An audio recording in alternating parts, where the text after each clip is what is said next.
Apesar de gostar de cinema e assistir a alguns filmes, estou bem longe de ser um crítico gabaritado para falar sobre o assunto.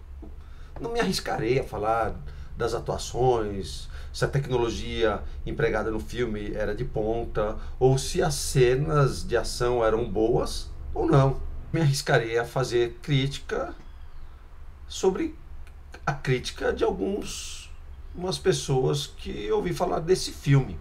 O filme em questão é Noé, um filme de Aronofsky interpretado por Russell Crowe.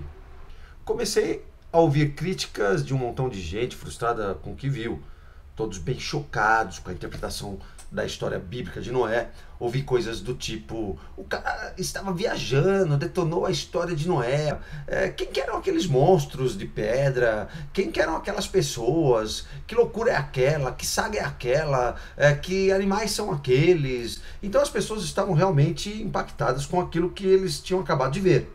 Daí eu pergunto sobre o filme em questão. Na real, o que vocês esperavam assistir? Um filme fidedigno com a narrativa de apenas 3 páginas bíblicas? Aí sugiro que continue assistindo os desenhos animados que passam aos domingos no canal da Record. Que se contentem com as peças teatrais que vocês sempre assistiram na igreja de vocês, em dias comemorativos, com aquele Noé fantasmagórico, um ser quase sobre-humano, de fala mansa, cabelo alinhado, no meio de um montão de gente maluca.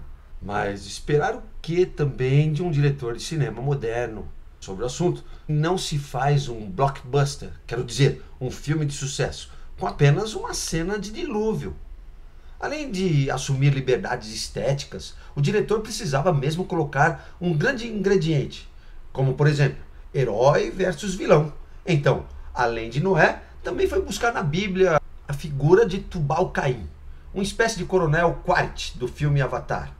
Quanto a mim, aquilo que eu assisti no cinema, achei bom pra caramba. O diretor foi exatamente ou extremamente feliz na interpretação que fez. Conseguiu criar um verdadeiro filme de sucesso, com um viés ambientalista. Aquela cena de Noé coletando musgo com uma faquinha. E aquela outra cena de Noé já dentro da arca, recontando a origem de todas as coisas. Me parece até que o diretor tentou conciliar criacionismo e evolução. Acho que novamente ele foi feliz. Mas o melhor mesmo foi ter feito um Noé humano, verdadeiramente humano. Um homem que se destaca pelo grande desejo de ser leal a Deus, de ser implacável para levar a cabo a sua missão, dado pelo próprio Criador. E o recorrente tema de triação entre sangue do mesmo sangue, que é comum na mitologia judaica, reaparece no relacionamento entre Noé e seu filho Cã.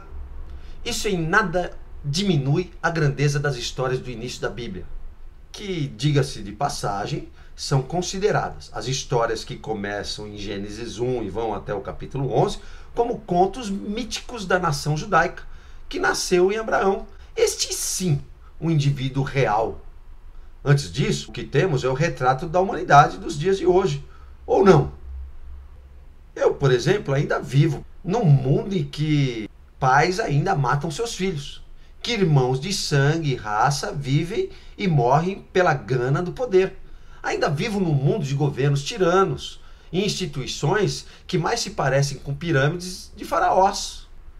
Vivo num mundo de desigualdades, um mundo orquestrado pelas riquezas e consumos de produtos, um mundo escasso de amor, totalmente injusto. Salvo esses detalhes, num dos textos dos evangelhos, que se refere aos dias de Noé, diz que assim também será na vinda do Filho do Homem. A história de Noé é metáfora. Ela aponta para os últimos dias. Ela aponta para o Filho de Deus, o próprio Cristo. Aponta para o terrível dia do final dos tempos. E quanto à maneira desse diretor, dessa releitura, quanto a esses contos de mitologia, precisam continuar sendo recontados. Assim como fizeram os antigos quando tiraram a história de Noé de contos da mitologia mesopotâmica, de povos que viveram entre os rios Tigre e Eufrates. Isso não muda em nada a minha fé. A minha fé em Cristo continua firme, crendo que Ele é o Filho de Deus. Parabéns ao diretor.